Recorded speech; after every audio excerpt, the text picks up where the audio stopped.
बताइए दिस इज गाउज माउज जानती है? दिस इज गाउज माउज। Oh my god command baby फोकनी फोकनी।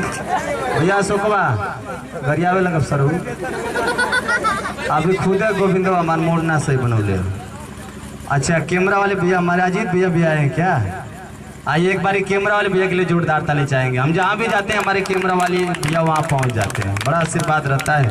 और जाइए अपने बड़की बहन को भेजिए। लेकिन ये बताओ बंदनवा क्या नाम? बंदना नाम था ना आपका बेटा?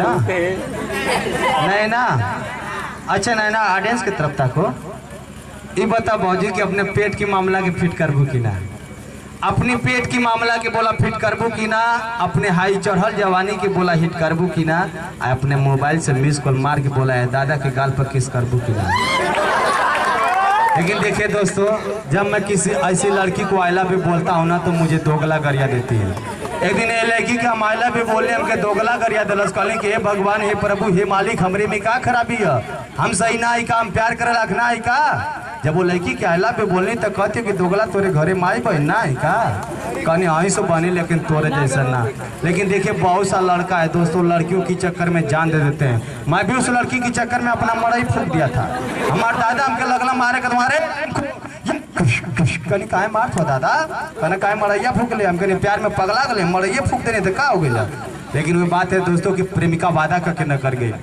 प्रेमिका वादा करके न कर गई, आग लगा देनी, घर जर गई। वो लड़की की चक्कर में हमार मड़ई में दादी रे वो दाचियार के मर गई दोस्तों। मिले का वादा के करार के चल गई, मिले प्रधनवा के घर में धोखा दे दलत। गर्मी ना बरसात जाड़ा रहे, प्रेमिका हाथ गोड़ से काड़ा रहे। आज जब वो केहनरिया में भर अखबार पकड़ी ना भैया तो उठा के फटक दरस मोबाइल बार के तकली तो सरवा पाड़ा रहे। बूझ न पौनी की मेहरारू होगी भैंस हमारे भरल अखिए में मारा रहे।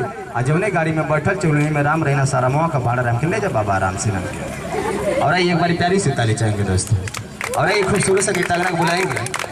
नैना